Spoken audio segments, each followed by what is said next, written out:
Dumelang mangwanani mwalelepo vukenjani klas vanave Africa. Welcome to Africa Good Morning, the news and current affairs show bringing you everything happening in the SADC region and beyond.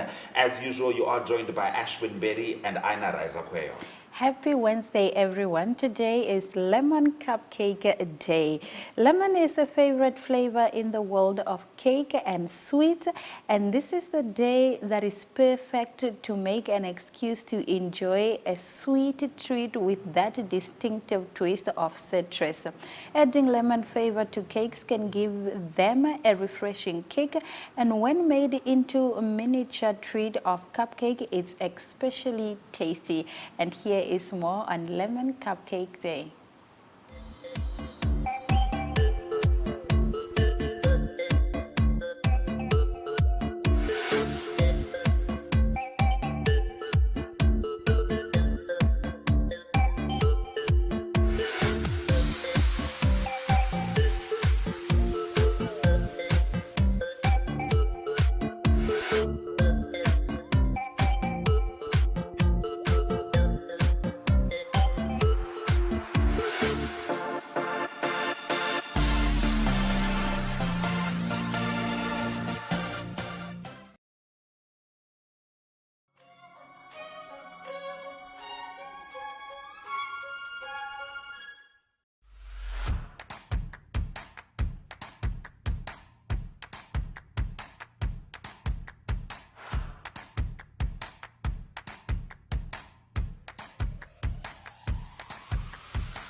Welcome back to Africa Good Morning. In our top stories, Northern Cameroon bears the brunt of inter-ethnic clashes. 22 people died and 30 are injured. Cameroonians continue to leave the northern town of Kauseri to seek refuge in neighboring Chad following inter-community clashes, which, according to the Office of the High Commissioner for headsmen for thousands of years. Last August, 45 people were killed and several dozens men were injured in similar clashes between fishermen and herders in the far north. Libyans in Tripoli, Benghazi express hope and worry over upcoming vote. With only days to go until scheduled elections meant to cap Libya's long political transition and unify the war-torn country, many instead fear a return to violence. Since longtime dictator Muammar Gaddafi was toppled and killed in a 2011 revolt, the Northern African country has endured a decade of war, leaving bitter divisions and impoverishing the population despite Libya's oil wealth. The elections, part of a United Nations-led process since a landmark East-West ceasefire last year, have been overshadowed by political maneuvering and the lack of an agreed legal framework. They come after years of fighting that has displaced tens of thousands of Libyans. On the economic front, the Libyan dinar has collapsed, real estate prices have surged, and power cuts are commonplace. Libya's crude exports, which finance generous patronage networks and state services under Gaddafi, have been repeatedly hit by fighting or blockades since his fall. Libya has also not had a constitution since Gaddafi cancelled the last one in 1969, and the lack of a constitutional basis for the polls has been a key point of contention. Ethiopia, Abiy returns to frontline, announces more victory against TPLF. Ethiopian Prime Minister Abiy Ahmed has returned to the frontline and announced more victories against the Tigray People's Liberation Front. In a statement, his office said the Ethiopian leader is resuming better leadership as the country continues to achieve crucial success against the TPLF, a former ruling party that is fighting the government. These claims, however, could not be independently verified as journalists are barred from the front line, and there has been a communication blockade in much of the war zones. Meanwhile, TPLF is fighting off accusation of looting. In a letter, the TPLF external office on Saturday rubbish claims that the group looted a WFP food store stock warehouse in Kobolcha. While this baseless information claim has received undeserved coverage, the truth of the matter is no time during our stay at Kobolcha City did Tigray forces take aid meant for those in desperate need for emergency. TPLF was recently accused of summary execution of civilians that could add to the toll of atrocities in the conflict. Staying with the Ethiopia conflict, South Sudan denies supporting TPLF. South Sudan's government has dismissed claims that it is supporting the rebel group Tigray People's Liberation Front. Addressing members of the press after the regular Council of Ministers in Juba over the weekend, Information Minister Michael Makuei said President Salva Kiir would never support the rebel group, citing Ethiopia's support during South Sudan's liberation struggle from Sudan is unforgettable. So there is no way we can say we are supporting the rebels to overthrow the system in Ethiopia. Not only that, but also what are our resources? If we are unable to even graduate our forces now because of the absence of arms, should we give arms to the rebels and leave our forces, he said. Makuei assured Ethiopian Prime Minister Abiy of South Sudan's position and support for the current government. East Africa, 250,000 children may have died of starvation this year. More than 260,000 children aged under 5 may have died from extreme hunger or related diseases in East Africa since the start of the year, according to new analysis by Save the Children. Using data compiled by the UN, Save the Children evaluated mortality rates of untreated cases of severe acute malnutrition in children under 5 across 8 countries in East Africa. East Africa is currently experiencing the devastating impact of climate change, with concurrent emergencies like droughts and floods across the region, leading to mass displacement and severe hunger. While communities in eastern Kenya, southern Somalia, and parts of Ethiopia are reeling from successive droughts, parts of South Sudan remain underwater after 3 years of unpredictable and excessive rains.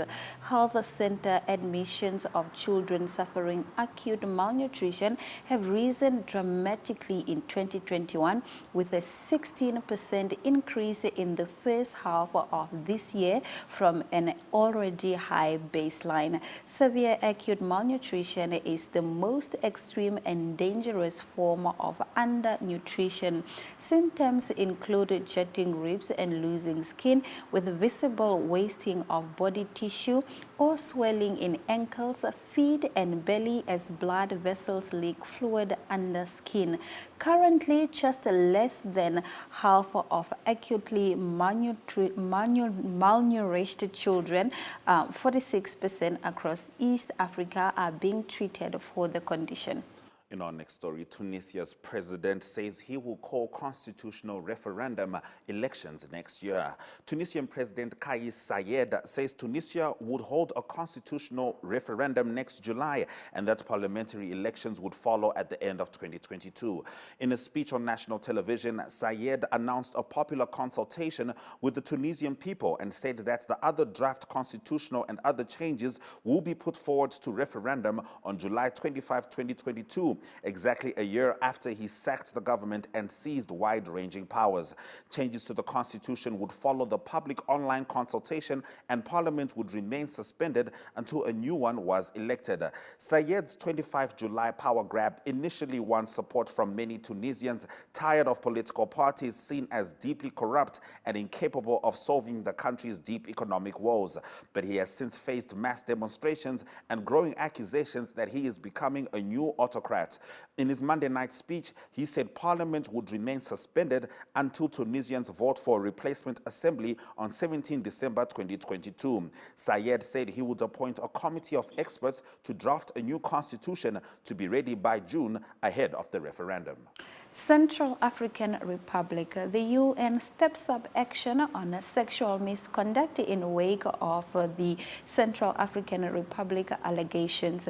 The UN continues to take steps to address allegations of sexual misconduct by key peacekeepers in the Central African Republic in the wake of repatriations of Gabonese troops 3 months ago.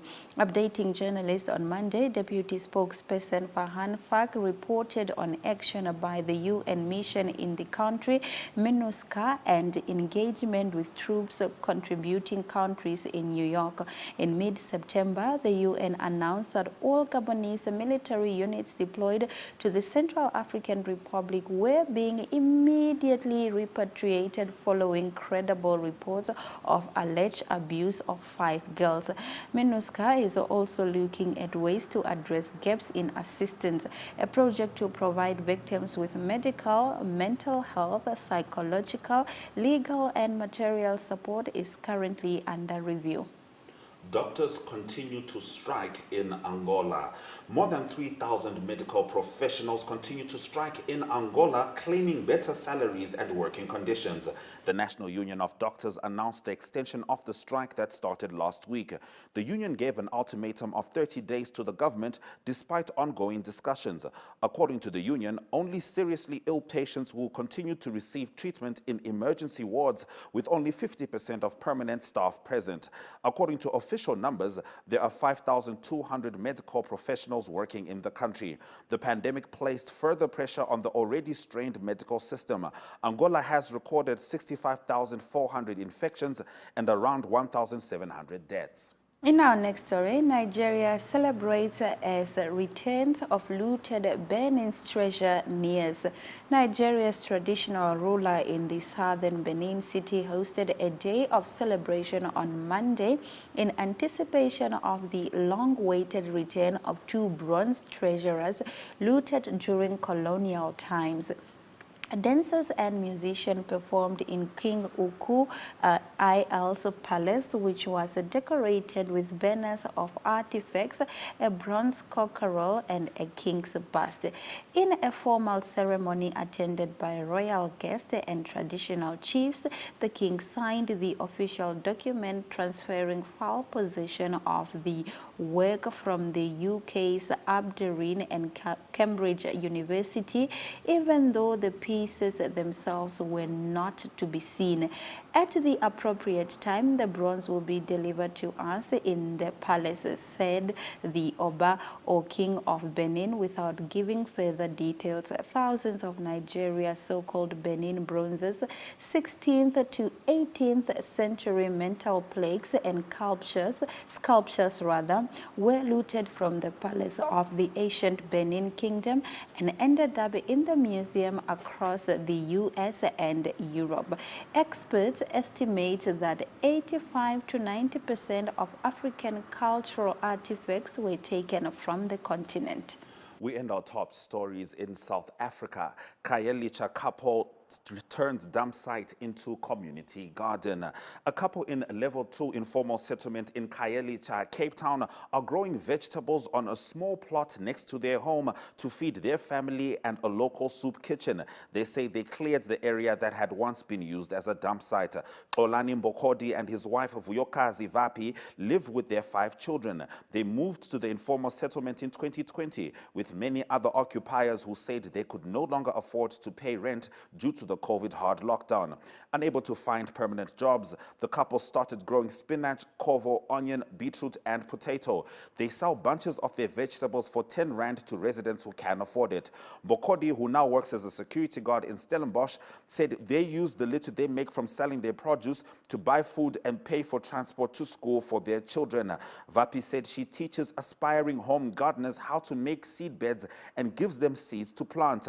I visit the new gardeners to check how their gardens come along and explain to them how to look after germinating seeds, she said. All right, very encouraging top story to end our top stories here on Africa Good Morning. After the break, we're going to be talking about USAID and the Prosper Africa Initiative. Stick around.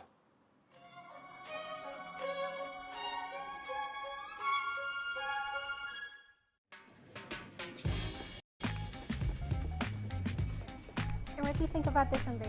Let me go now. You're the best. Can I go now? Sweetie, you're just getting started.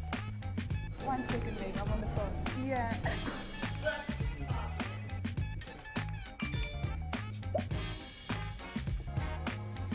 about this one, babe? Babe?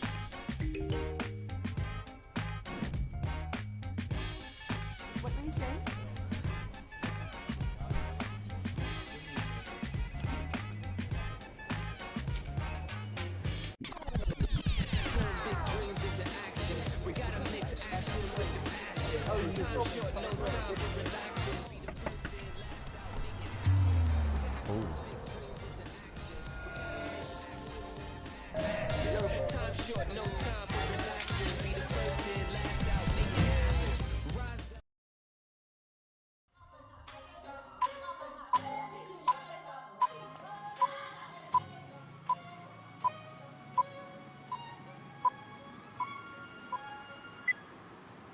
USAID is among the 17 U.S. government departments and agencies that make up the Prosper Africa Initiative, advancing two-way trade and investment between African nations and the United States.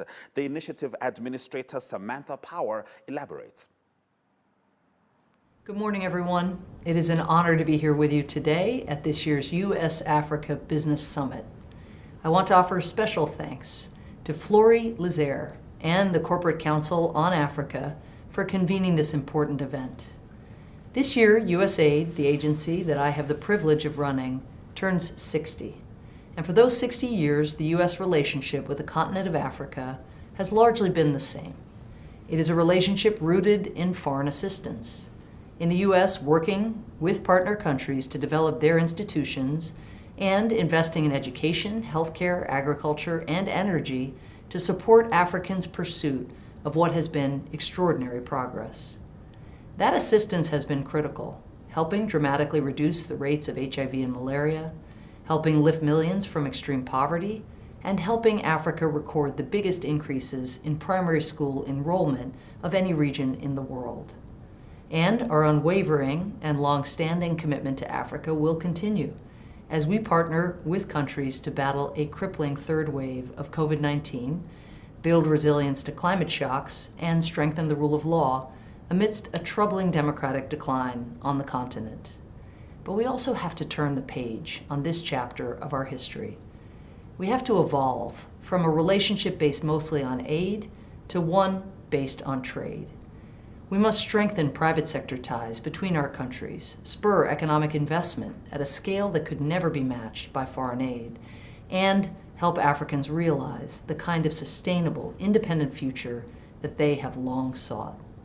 That is the spirit behind the Prosper Africa Build Together campaign that we are launching at this summit. As you have heard throughout this conference, the U.S. is reinvigorating our Prosper Africa initiative through the Build Together campaign to elevate our commitment to two-way trade and investment between African nations and the United States. The campaign demonstrates the Biden-Harris administration's commitment to building a better, stronger, more secure, and inclusive trade and investment relationship with Africa.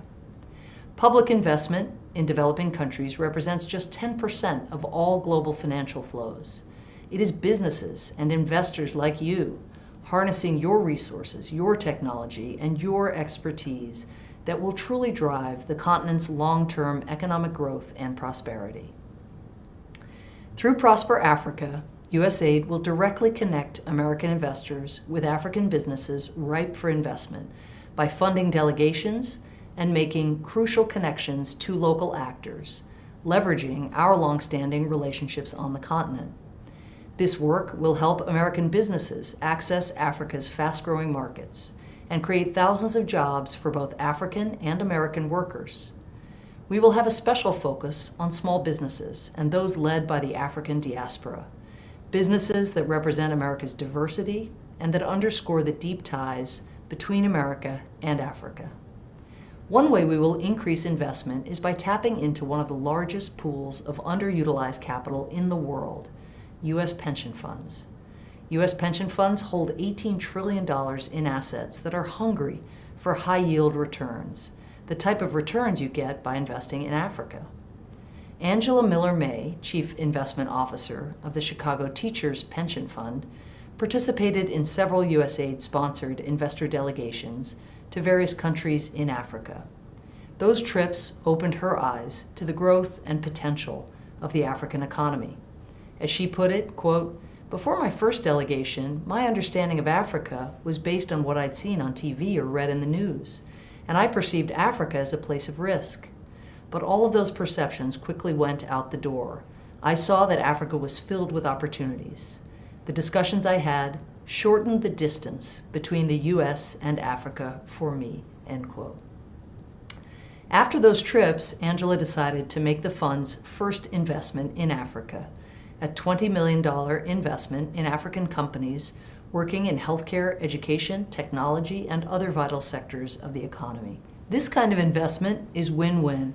It gives innovative African businesses the resources they need to grow while putting money in the pockets of America's workers. And it would have never happened had USAID not put Angela on her first plane to the continent.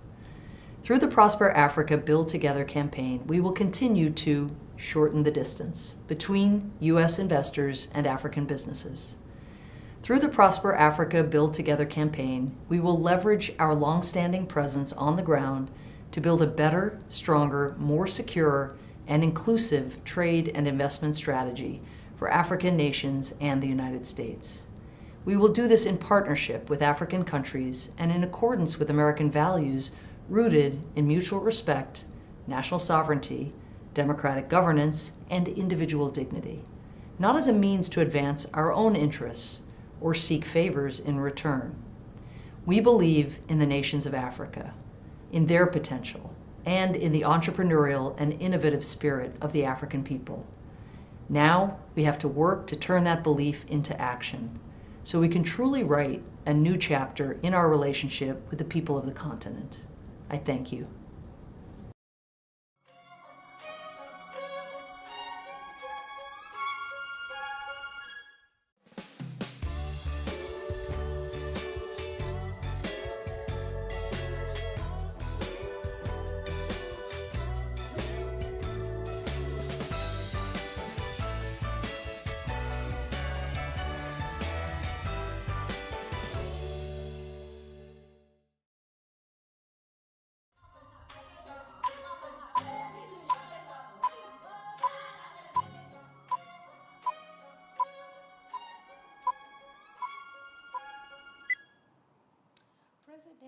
Hakainde Hichilema has called on international leaders to offer affordable credit to African countries in order not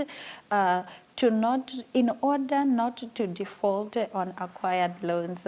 Here is Master Mike Sichila with this story and more. Good morning, Master Sichila. Please take this story. Africa, good morning. I'm very well, thank you. Yes, indeed. President Hakainde Hichilema has called on international lenders, that is those, the IMF, World Bank, as well as the African Import and Export Bank. Yesterday, the president said this yesterday when he held a meeting at State House with the president of the African Import and Export Bank, Professor Benedict Darama. So as you may be aware, President Hakainde Hichilema has set his path for economic transformation as one of the key component of his administration. So he has continued to meet both local and international economic bodies. So yesterday it was a time for the African Import and Export Bank to have a meeting with him at State House, where he made this call to say a number of African countries are defaulting when they get loans from these international lenders because the rates at which these loans are given out are quite huge, and African countries begin to have a challenge to pay back. So he also said that affordable loans will attract more clients, which will in turn put funds back in circulation, thereby bringing about a viable economy and eventually citizens will be able to pay back whatever they acquire from international lenders. So this is a call that President Hichilema has continued to make, and he believes that when this happens, the African countries are going to get cheaper loans to develop the African continent. All right, now in your second story, a young Zambian has emerged as the best student in the certified fraud examinations on the African continent. Could you please get into this? Yes, the Francis Milambo is a banker by profession. He works for a state-owned bank, and he has been certified as one of the best in the field of certified fraud examiners. So the body that certified him is the Association of Certified Fraud Examiners from Texas in the United States of America. So what we know about him is that he's a he's a certified fraud examiner and a financial crimes investigator. He has been trained in accounting, information systems, audit, fraud examination. So this achievement by Francis is one of the milestones. If you look at Zambia, where it is coming from in terms of ensuring that fraud activities in the financial sector are brought to the logical conclusion in terms of tracking where how money is going here and there. So this achievement by him to be awarded this status is actually a good for the Zambian government, which we believe they're going to take advantage of him to also work at ensuring that there are other Zambians who are trained in this field to curtail any fraud activities that may be happening within Zambia and outside Zambia, but concerning Zambian businesses, local and international businesses. All right, Master Sechula, which Zambian football star's house got raided by immigration officials and why? Okay, this is one of the stories that has divided the football community mainly because the Department of Immigration, according to their spokesperson, did clarify yesterday that Mr. Felix Nsunzu, the father of Stopilen Nsunzu, was among 20 other persons. That is Stopilen Nsunzu in the picture there. He now is played in China, he's played in France, now currently is based in China, but he is one of the key pillars of the 2012 Africa Cup of Nations winning team. We can play a video as I continue to talk about this story so that our viewers can know who Felix Stopilen Nsunzu is based on what they have watched before. So we can have a video as I continue to talk about it. So this was in 2012, and that is Stopilen Nsunzu taking the final, the deciding penalty, which made Zambia to win the Africa Cup of Nations. So apparently, his parents came from the Congo, and his father came from the Congo, and he settled on the Copper Belt. He played for a number of teams on the Copper Belt, but when the immigration officers doing their routine roundup, they asked him for documentations, and according to them, they said he failed to produce documentation to legalize his stay in Zambia. And because of that, it is the reason that they picked him up and with five members of his family to explain why they did not have documentation. But for one to become a citizen of Zambia, you can become a citizen of Zambia by birth. You can also become a citizen of Zambia by declaration. And you can also become a citizen of Zambia if your father may be a foreign national, but if you married your mother, the child that are born from that mother are eligible to become Zambian citizen. So we are yet to see how this case is going to pan out. All right. Thank you very much, Mike, for bringing us the news from Zambia. Africa, good morning. Thank you very much. Always good to have you here with every comprehensive report possible coming from that side of Africa. This is Still Africa. Good morning. Weather up next.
far with Paratus. Go further with Paratus Fiber. Paratus, offering high-speed, reliable fiber connectivity, starting from only 599 Namibian dollars per month. Unlimit your lifestyle and visit na.paratus.africa for more information. Always prepared. Paratus.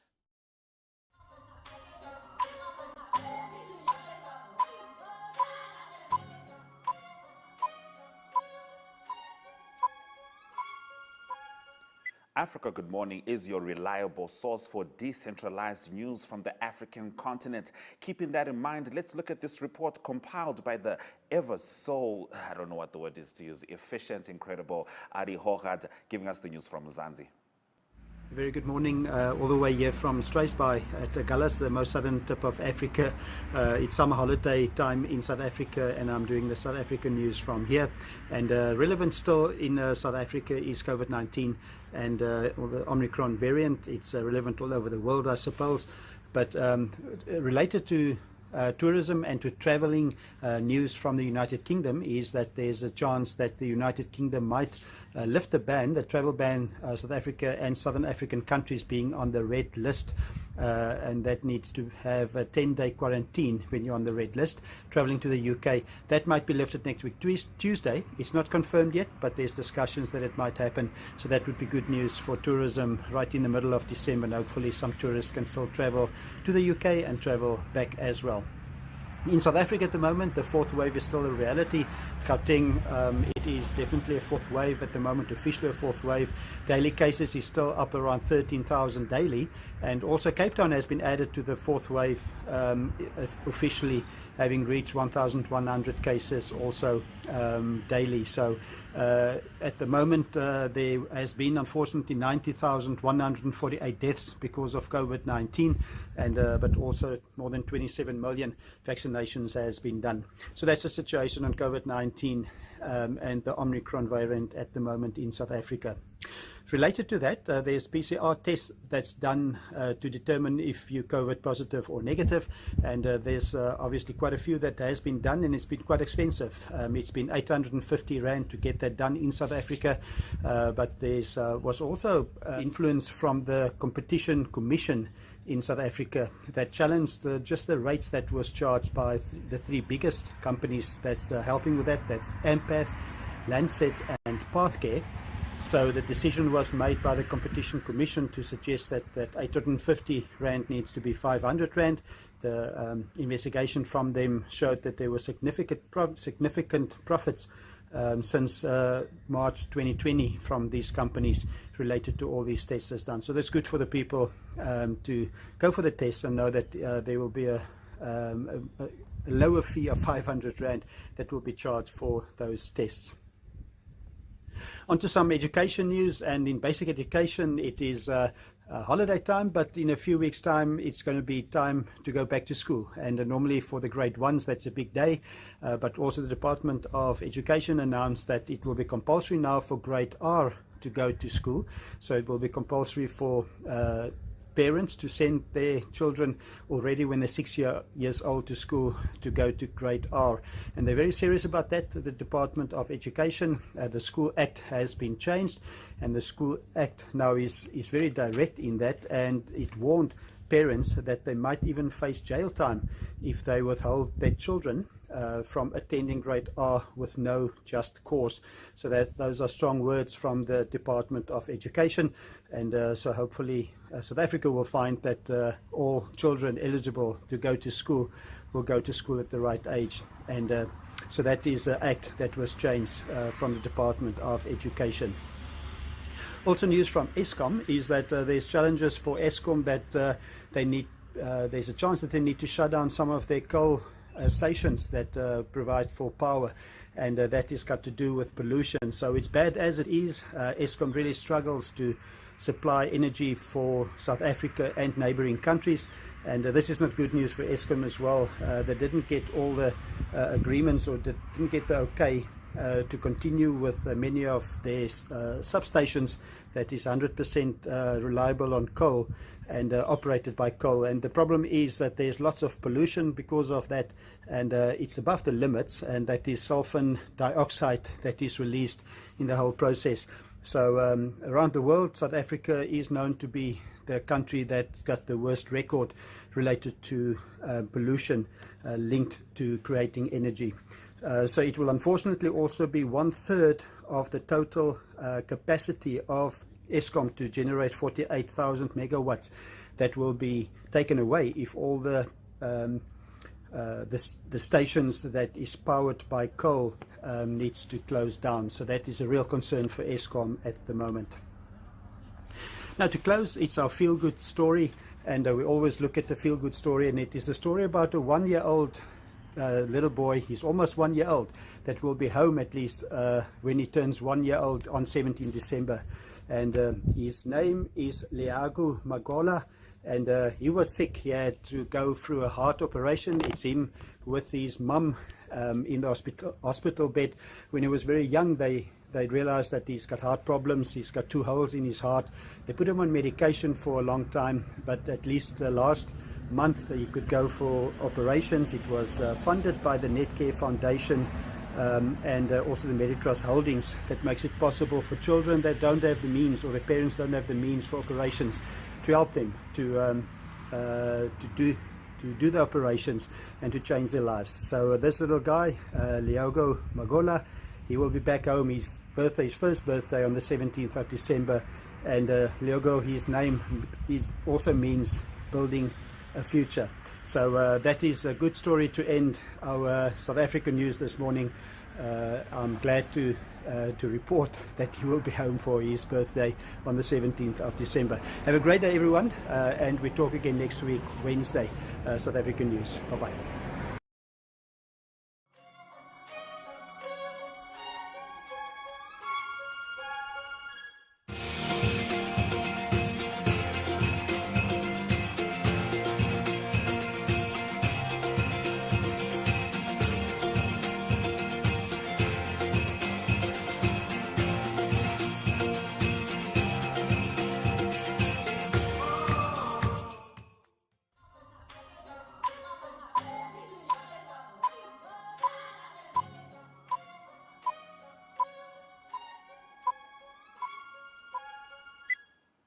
Thank you for staying with Africa. Good morning. It's time for us to get into your economic news stories. And we start off in Zimbabwe as government secures 100 million litres of petrol. Government claims it has secured 100 million litres of petrol, enough to last the entire festive season. The update was issued by Energy and Power Development Minister Jemu Soda. The weekend and Monday were characterized by acute shortages, with a number of stations indicating they did not have any fuel at all. After the shutdown of Beta Port from 21 November until 2 December, a vessel which was carrying fuel for Zimbabwe was prioritized, and pumping commenced on the 4th of December, and the product was expected to be at Msasa by the 8th of December, said Soda. All companies were advised to pick their product at Feruka, since the pipeline between Feruka and Msasa had diesel which needed to be pushed first. Msasa is the country's main fuel depot. About 28 million litres is being pumped. We will have 37 million litres of petrol on the 16th and another 35 million on the 25th of December. We expect the situation to normalize latest tomorrow. Fuel queues became synonymous in Zimbabwe at the height of the economic crisis under the then late former president Robert Mugabe.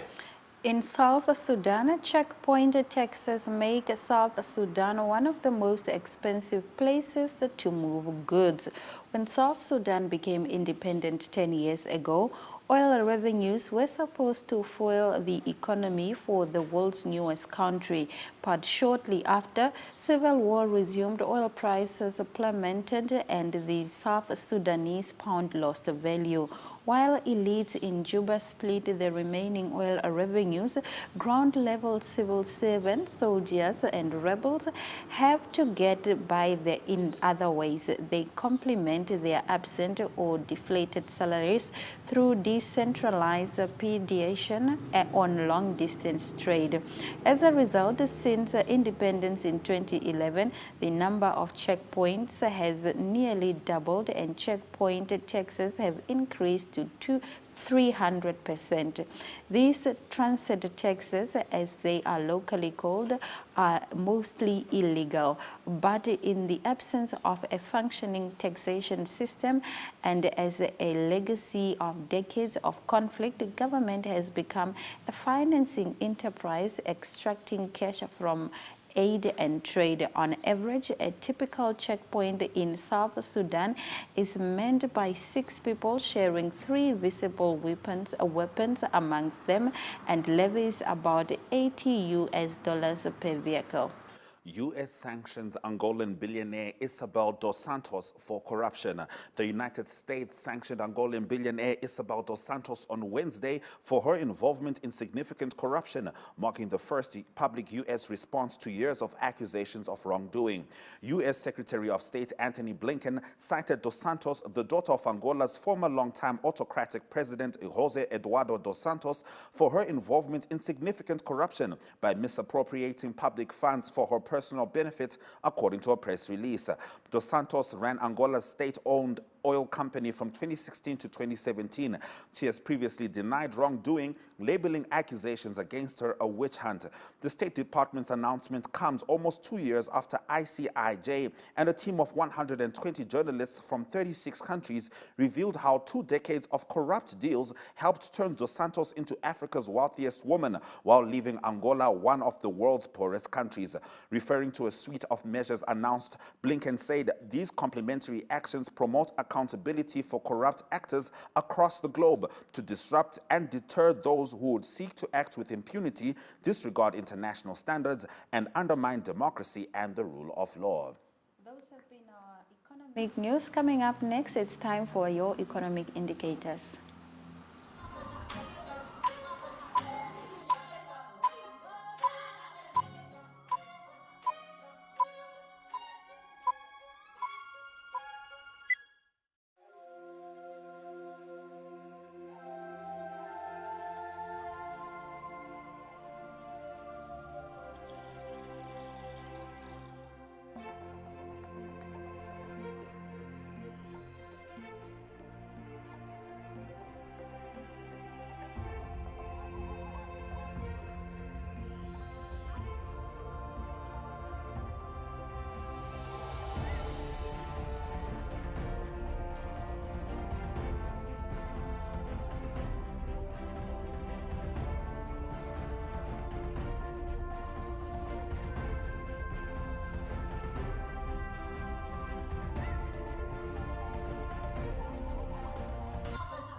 Thank you for staying with Africa. Good morning. It's time for your sports news. Mola, the mascot of the CAN, begins its tour in Douala. CAN 2021 has been launched in the city of Douala with the tour of the mascot Mola. Welcomed by authorities of the region, it was all fun for both the public and the team at every stop. The crowd welcomed the Mola with music and dance.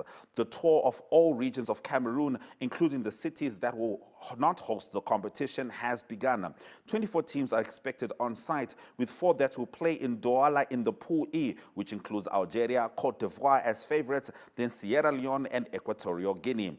A mascot tour that comes just 1 week after the arrival in Cameroon of the trophy of the African Cup of Nations. Samuel Eto'o hails a new start for football in Cameroon. Former international player Samuel Eto'o described becoming the head of the Cameroon Football Federation as one of the proudest moments of his life.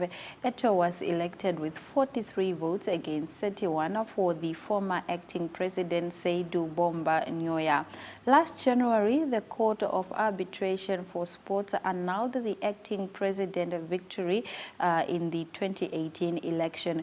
Both candidates had useful arguments, but Ethos won. He mentioned many things that can enrich football and control the cost of the organization and create positive results.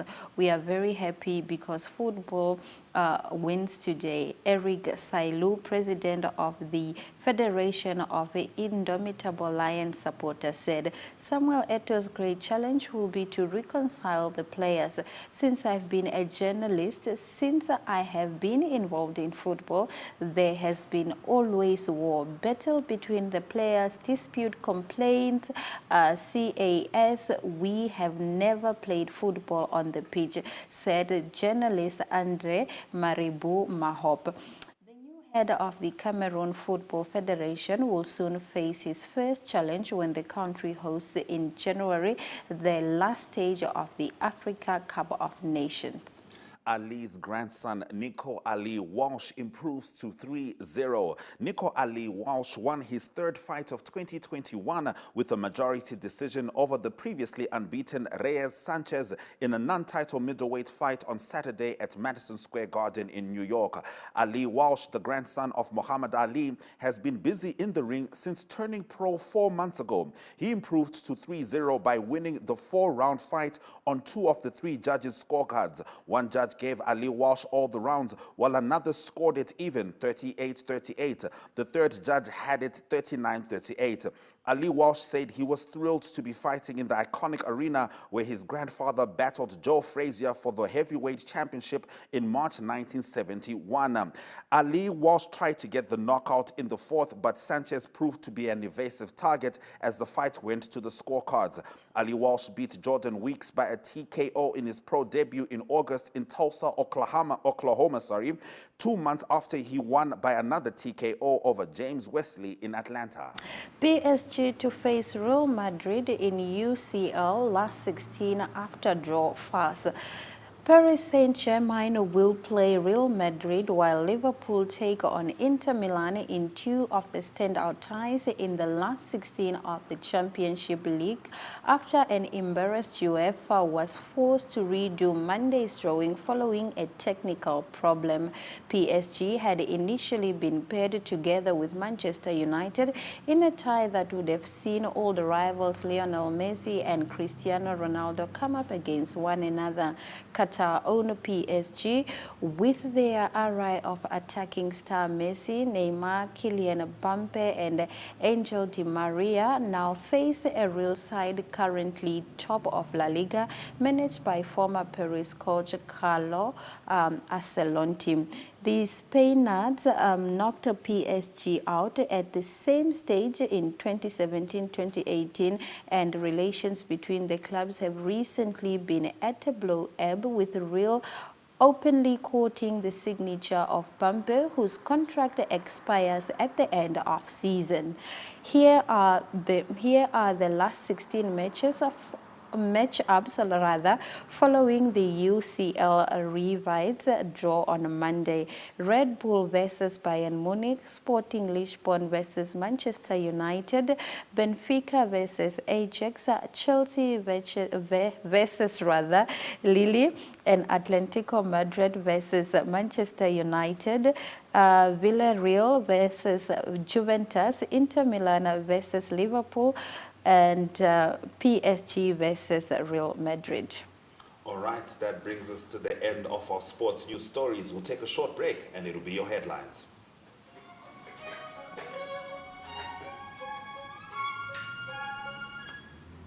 Strike it gold and win 5,000 Namibian dollars in cash with Neo Paints. Simply buy Neo Paints products from the selected range and stand a chance to get one of 12 mystery buckets filled with gold paint. All 12 winners will each get 3 extra paint buckets equal to their purchase. One to replace the gold paint, the second to use on your project, and the third to give to a charity of their choice. One winner can score another 10,000 Namibian dollars by showing us your creative use of the golden paint. The best project wins the cash. Offer is valid from 27 September to 18 December at your favorite hardware store nationwide. Visit us at neopaints.com for more competition details and follow us on Facebook for weekly competition updates.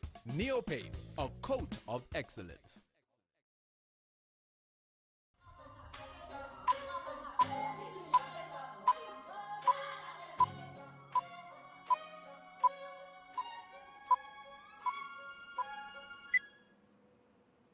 Africa Good Morning has been streaming live from 7 a.m. And if you perhaps missed our top stories at the top of the hour, or if you need a recap, worry not, here are some of the headlines.